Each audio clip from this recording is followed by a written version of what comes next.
बिल्कुल नहीं बोलना।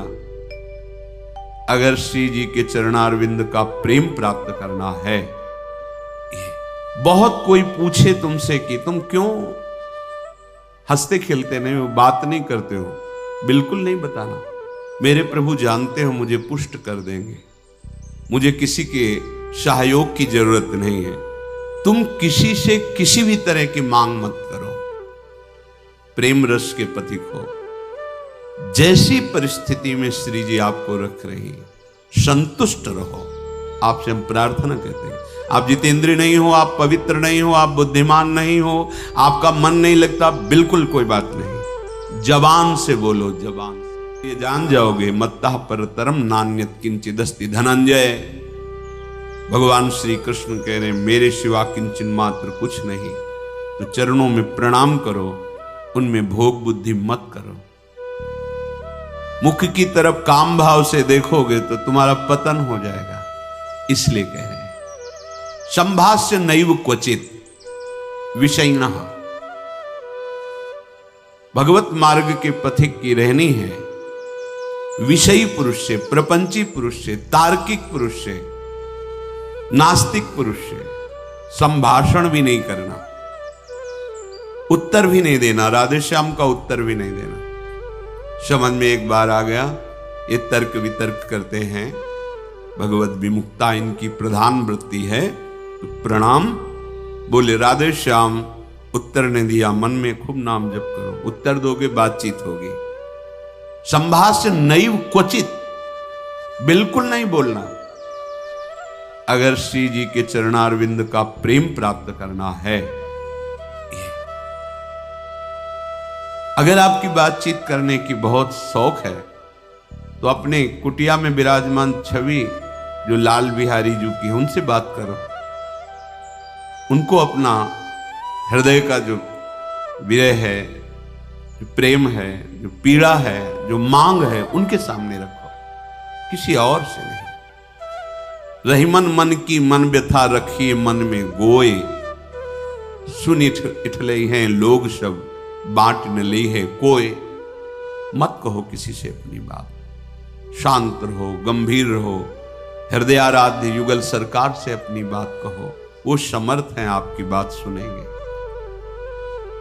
नहीं संभाषण, बिल्कुल किंचन मात्र इस बात को हृदय में बैठा लीजिए कि नहीं, बिल्कुल नहीं। संभाष्य क्वचित, बिल्कुल थोड़ी भी बात नहीं करनी, फंस जाओगे। मन को ऐसा लगता है कि सामने से हमें बहुत प्यार और सुख मिलेगा, इसी लोभ में ये फंस जाता है मन, फिर ये जलता है और इसकी जलन को हम अपनी मानते हैं।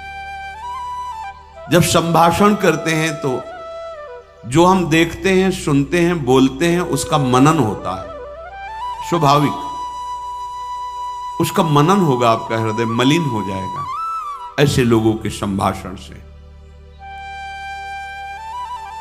केशा मप्यति पृच्छतामपि पुरो न व्यज्य दैन्यानि च।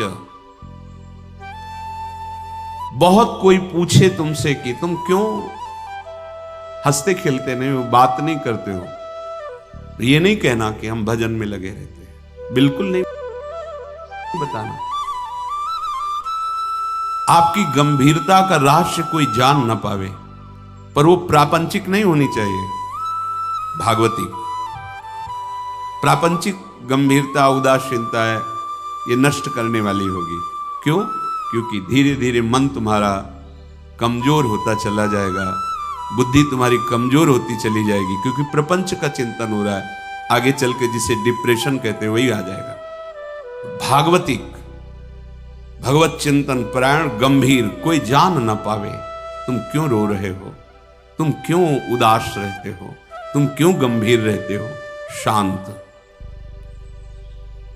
केशा मप्यति पृच्छतामपि, कोई बहुत अधिकार रख करके आपसे पूछे तो भी श्रीपाद कह रहे पुरो न व्यज्य दैन्यानि च, आप नहीं बोलिएगा और अपनी दीनता का भी प्रस्तुत मत कीजिएगा। ये वो दीनता, अपनी कमजोरी, हमारे पास सर्दी के कपड़े नहीं, हमारे पास ये अव्यवस्था है, ये है, ये है, नहीं। जथा लाभ संतोष सदा काहू सो कछु न चाहूंगा। मेरे आराध्य देव जी से जैसे मुझे रख रहे मैं संतुष्ट हूं। किसी भी तरह से अपनी, यहां जो दैन्यता वो भागवतिक दैन्यता की बात नहीं, अपनी कमजोरी की है। नहीं, मेरे प्रभु जानते हो मुझे पुष्ट कर देंगे। मुझे किसी के सहयोग की जरूरत नहीं है, क्योंकि किसी के सहयोग से काम क्रोध आदि को वश में नहीं किया जाता।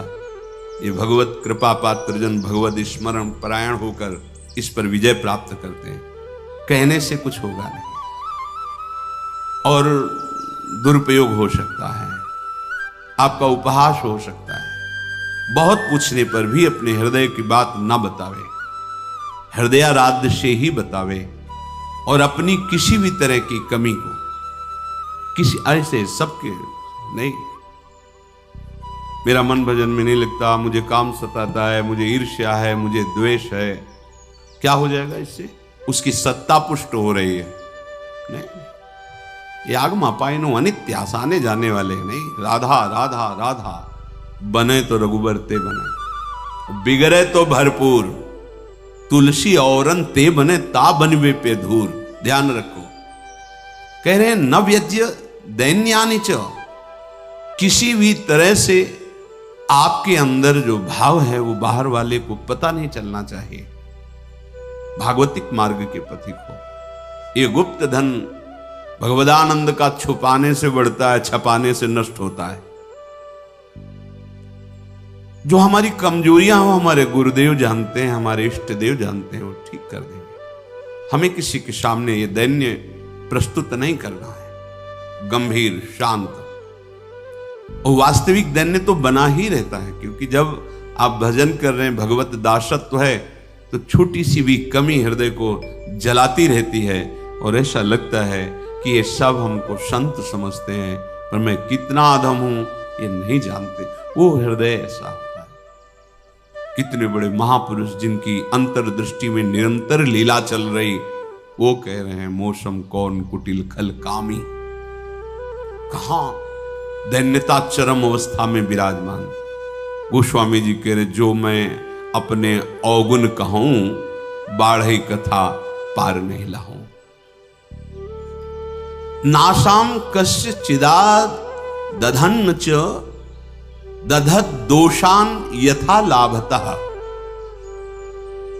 तुम किसी से किसी भी तरह की मांग मत करो, प्रेम रस के पथिक हो। जैसी परिस्थिति में श्री जी आपको रख रही, संतुष्ट रहो। संतुष्ट एन के नवा, शांत। अब ये प्राण प्रभु को समर्पित, मन समर्पित, तन समर्पित, जीवन समर्पित।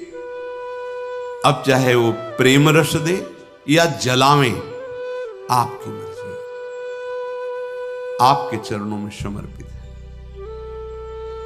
सुख दुख समय कृत्वा लाभा लाभो जया जयो। साधु की जब तक ये समतामय स्थिति नहीं आती तब तक बात नहीं बनती। सुख दुख में समान भाव, लाभ हानि में समान भाव, जय पराजय में समान, ये संसारिक व्यक्ति नहीं जानेंगे। परमार्थ का मार्ग है। बिना ये समता, आजकल समता व्यवहार में उतारी जा रही है। व्यवहार में समता नहीं होती। बोले एक जैसा सबसे व्यवहार करो, कर ही नहीं सकते। करोगे तो पाप हो जाएगा, पाप बन जाएगा। एक जैसा व्यवहार कैसे कर सकते हो? पत्नी, पुत्री, माता, बहन एक जैसा व्यवहार कर सकते हो? व्यवहार में बड़ा अंतराय होगा, लेकिन दर्शन, पंडिता समदर्शिना, समदर्शन, सब में एक भगवान विराजमान, ऐसा हो जाएगा। प्राय लोगों की बात रहती है सबके साथ समान व्यवहार करो। कैसे समान व्यवहार होगा? ज्ञानियों में सुखदेव जी के गुरु हैं जनक जी, और यथा योग्य आसन लगे हुए हैं क्रम से। यथा योग्य किसी को प्रणाम करके, किसी से प्रणाम करवा के, किसी से हाथ जोड़ के, किसी से हाथ जोड़वा के, किसी को मुस्कुरा के, किसी को देख के, जो यथा योग्य सम्मान, ऐसे ही भगवान यथा योग्य सबसे मिलते हैं। सबके साथ वर्ताव एक जैसा नहीं होता, वो अज्ञानी है। सब में दर्शन करने का आदेश दिया गया है। विद्या विनय संपन्ने ब्राह्मणे गविहस्तनी सुनीच सुपाके च पंडिता समदर्शिना। भगवान लिख देते हैं समवर्तिना, नहीं लिखा, समवर्तन नहीं। अपने शरीर में समवर्तन, समान भाव से व्यवहार नहीं कर सकते आप। आपका ही शरीर है, गुदा द्वार में हाथ लगा के उसे कितनी बार रज से धोना होता है। कपोल में हाथ लग जाए तो क्या फर्क पड़ता है। आप देखो, आपका शरीर है, बराबर हर अंग में कष्ट या सुखद दोनों का हम ही अनुभव करते हैं, लेकिन व्यवहार में भेद है। नीचे के अंगों का स्पर्श होने पर पवित्रता के लिए आदेश शास्त्र का, आप यहां कहीं छू लेते तो हाथ थोड़ी धोते हैं। व्यवहार में भेद है, दर्शन में एक है। जिसको सच्चा ज्ञान है ऐसा है, और जो सबके साथ एक जैसा व्यवहार नहीं हो सकता। व्यवहार एक से या तो पागल है या मूर्ख है। पंडितः समदर्शिना, सब में एक तत्व का दर्शन करते हुए यथा योग्य व्यवहार, शास्त्र प्रमाण व्यवहार। श्रीपाद कह रहे नाशाम कस्य चिदा दधत दधन च दधत दोषान यथा लाभतः। किसी से कोई आशा रखना इस सबसे बड़ा दोष है भगवत मार्ग में।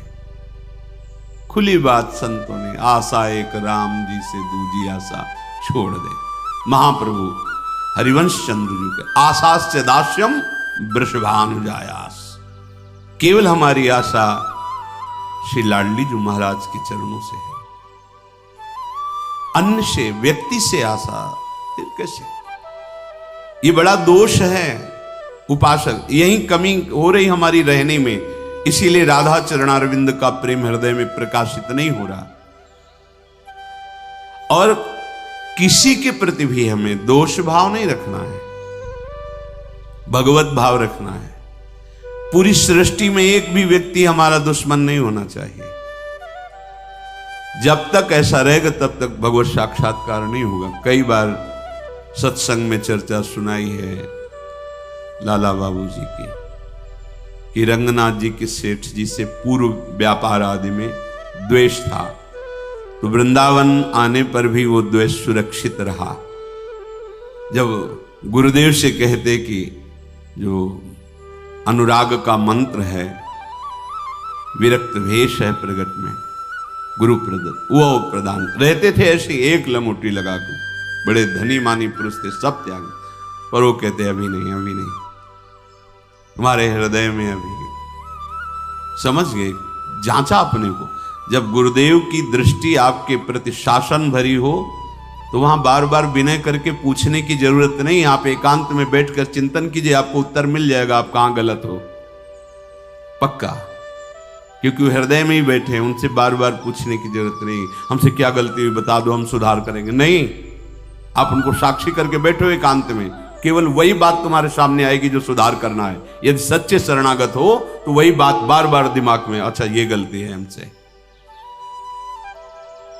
समझ गए कि रंगनाथ जी के सेठ जी से थोड़ा, तो सुबह जो भिक्षा बांटते थे तो उसी भिक्षुकों के बीच में लग गए श्री लाला बाबू जी महाराज। जब सेवकों ने देखा जाके का सेठ जी लाला बाबू जी लाइन पे खड़े, तो बड़े कीमती कीमती वस्तुएं लेकर, रत्नहार आदि लेकर, अरे बाबूजी आप लाइन पे ना, भिक्षुक हूं आपका, बस एक मुट्ठी चावल जैसे सबको देते हैं वैसे मुझे दे दो। अरे नहीं बाबूजी आप, नहीं नहीं, बस आप कृपा करो। उनका द्वेष उनका नष्ट हुआ, इनके अंदर जो थोड़ा था वो हट। जो ही जा रहे थे वापस तो रास्ते में गुरुदेव मिल गए, कहा आज तुम्हें विरक्त मंत्र देंगे, आज तुम्हें विरक्त भेज देंगे। अपने आप वो खुद जानते हैं कब का कहां कैसे, पर अगर थोड़ा भी हम कहीं दोष रखेंगे तो भगवत साक्षात्कार नहीं होगा। अद्वेष्टा सर्वभूता नाम, किसी भी भूत प्राणी से हमारा द्वेष ना हो। ये जो बात कही गई है, विषयना संभाष्य नैव क्वचित, ये अपने बचाव पक्ष के लिए कह गई, वहां दोष दर्शन के लिए नहीं। जिसके संग से भगवत विस्मरण हो रहा है, विषयों को बढ़ावा मिल रहा है, हम ऐसा संभाषण नहीं करेंगे। अपने बचाव पक्ष में, अपनी कमजोरी दूर करने के लिए। संतुष्टो वश राधिका पद रसा विष्टोत्र वृंदावने, परम संतोष धारण कर लो। नाम चलेगा तभी ये संतोष टिकेगा भी, ये बनावटी नहीं टिक सकता। नाम नाम नाम से लाभ मिलेगा कि नहीं मिलेगा, नाम से काम बनेगा कि नहीं बनेगा, ये प्रश्न की गुंजाइश ही नहीं है। यदि भाव है तो ठीक है, श्रद्धा है तो ठीक है, नहीं है तो ठीक है। नाम आपका परम मंगल कर देगा। भाव कुभाव अनखाल सहु, नाम जपत मंगल दिशि दसहु। इससे आपको जो लाभ मिलेगा वो किसी साधन से नहीं, किसी से पूछने की जरूरत नहीं। थोड़ा तो विश्वास रखो। बड़े बड़े महापुरुष कह रहे हैं, हरिर नामयु हरिर नामयु हरिर नामयु केवलम कलौ नास्तेव नास्तेव नास्तेव गति अन्यथा। हरि नाम हरि नाम हरि नाम। कलयुग में कोई और गति नहीं है, नहीं है, नहीं है। बड़े बड़े महापुरुष, सत्यम सत्यम पुनः सत्यम हरिर नामैव केवलम। बड़े बड़े महापुरुष, शास्त्र भरे, किसी से पूछने की जरूरत नहीं। इसलिए कह रहा हूं, आपको लगेगा ना काहे को भी परेशान हो जब ये सब कुछ है नहीं, लाभ मिलेगा। आपसे हम प्रार्थना कहते हैं, आप जितेंद्रिय नहीं हो, आप पवित्र नहीं हो, आप बुद्धिमान नहीं हो, आपका मन नहीं लगता, बिल्कुल कोई बात नहीं। जबान से बोलो, जबान से। नाम जीह जपी जागही जोगी। नाम जबान से जप करके वो ज्ञान में जग जाते हैं, जबान से जपने के। अहो वत्स्वपचतो गरीयान यज्जिभ्याग्रे वर्तते नाम तुभ्यम। जिसकी जिह्वा के अग्रभाग पर तुभ्यम आपका नाम है प्रभु, गरीय श्याम, बहुत श्रेष्ठ महापुरुष हो जाएगा। नाम लेत भव सिंधु सुखाही, करहु विचार सुजन मन माही। नाम का निरंतर रटन करने से भव समुद्र ही सूख जाता है। किसी से प्रश्न करने की जरूरत नहीं। पता नहीं वो नाम जप नहीं कर रहा, नाम के प्रति श्रद्धा नहीं है, और वो ऐसे उपदेश कर दे कि आपके नाम के प्रति अरुचि हो जाए, मारे गए। कोई साधन नहीं, नाम के बराबर कोई साधन नहीं। कोई साधन में इतनी अब दम नहीं है कि हम बराबर उसके बल से परम पद प्राप्त कर सके, नहीं है। अंतःकरण को झांक के देखो, थोड़ी थोड़ी देर में राग द्वेष के खेलों में ऐसा फंसा हुआ है कि परम पद क्या, मनुष्यता नहीं टिक पा रही। मनुष्यता, साधुता और प्रेम भाव, सहचरी भाव, गोपी भाव, ये बहुत नाम नाम सब भाव प्रदान कर देगा। इसलिए कह रहे संतुष्ट हो। नाम मिल गया ना, संतुष्ट हो जाओ। अब कोई कृपा की हमें आवश्यकता नहीं, कोई आशीर्वाद की आवश्यकता नहीं। नाम साक्षात कृपा है, साक्षात कृपा। हमारे प्रभु ने बहुत बड़ी कृपा कर दी जो हमें नाम सुनने को मिला, नाम जपने की प्रेरणा मिली, नाम जप शुरू हो गया। हरिवंश कृपा, हरिवंश कहें, हरिवंश कहें, हरिवंश लाहें, हरिवंश सुलाभ सदा। सुख संपत्ति दंपति जो जिनके, प्रभु की कृपा से प्रभु जी का नाम सुनने को, जपने को मिलता है। नाम का फल नामी से मिलन होता है, यही परम लाभ है। उसे दंपति संपत्ति रूप में प्राप्त हो जाते हैं जिसकी जिह्वा पे नाम चलता रहता है। नाम चल रहा है, आप वास्तविक धनी हो। नाम चल रहा है, अब कोई आपको परास्त नहीं कर सकता, दुर्गति नहीं कर सकता। तो कह रहे संतुष्टो वश राधिका पद रसाविष्टोत्र वृंदावने, तुम संतोष धारण करो। परम संतोष, ये नाम से ही होगा, नाम से ही होगा। हमारा एक एक श्वास जब कई कई नाम रटते हुए व्यतीत होगा ना, तो आप सब कुछ सहने के सामर्थ्य, सब कुछ त्यागने की सामर्थ्य, बड़ा बल है नाम में। एक अद्भुत शीतलता रहती है, एक अद्भुत बल रहता है लड़ने का। ये जो विषयों का चिंतन करते मलिन बुद्धि, भला कबाड़ तोलने वाले तराजू में सोना नहीं तोला जाता, उसके अलग होते हैं तराजू। ये कबाड़ बुद्धि जो काम क्रोध लोभ मोह मद मत्सर इसमें सुख ढूंढ रही है, ये बुद्धि परमानंद का निर्णय करने लायक नहीं रह गई। नाम जप करो, यही बुद्धि पवित्र होगी, सूक्ष्म होगी, तब वो प्रेम का जो स्वरूप है ना, वो सूक्ष्म तरम है, सूक्ष्म से भी सूक्ष्म है अनुभव। वही अनुभव कराती बुद्धि जो निरंतर नाम, तेसाम सतत युक्ता नाम भजताम प्रीति पूर्वकम ददामि बुद्धि योगम। वो बुद्धि जो निरंतर भजन का निश्चय कर चुकी है, संतुष्ट हो, संतोष प्राप्त हो जाता है। राधिका पद रसाविष्टोत्र वृंदावन, श्री स्वामिनी जी के चरणारविंद के रस में आविष्ट होकर वो जहां भी रहे वृंदावन में ही रहता है, क्योंकि उसकी दृष्टि में, उसके मन में वृंदावन चलता रहता है। इसीलिए कह रहे हैं कि ऐसी रहनी से रहो तो स्फुरद राधा पदाम्भोज दास्य लास्य कदा हृदय। हृदय में ऐसा कब होगा जब हम ऐसी रहनी से रहेंगे कि श्री स्वामिनी जी के चरण स्फुरित हो जाएंगे। हम देख रहे हैं कि प्रिया प्रीतम हमारे हृदय में नृत्य कर रहे हैं, रसमयी लीलाएं कर रहे हैं। तो कह रहे आकृत्या च प्रकृत्या च भवेयम विश्व मोहना। ये बड़ी अद्भुत बात है। कह रहे तुम्हारी आकृति भी मोहित करने वाली हो जाएगी और तुम्हारा स्वभाव भी, दोनों। हमारी स्वामिनी जो ऐसी है कि जो इनको देखने चले वो देखने योग्य हो जाता है। ये ऐसी देखो माई सुंदरता की सीमा, उसका स्वभाव भी सुंदर हो जाता है, उसकी आकृति भी सुंदर हो जाती है। कह रहे आकृत्या च प्रकृत्या च भवेयम विश्व मोहना। किसका? जिसके हृदय में राधा चरणारविंद का स्फुरण हुआ, उसकी आकृति भी लुभायमान हो जाती है। जो देखे वो लुभायमान हो जाए, उसका स्वभाव जो देखे कैसा मृदु स्वभाव, क्योंकि स्वामिनी का स्वभाव उतरता है, स्वामिनी का प्रभाव उतरता है। हम ऐसी रहने से रहें कि इसी जन्म में जिनसे हम बहुत जन्म से बिछुड़े हैं, उन अपने प्राणाराध्य श्री श्यामा श्याम की प्रेममयी भक्ति, अखंड स्मृति, निरंतर सेवा चिंतन, ये हमें प्राप्त हो जाए, उनका सानिध्य प्राप्त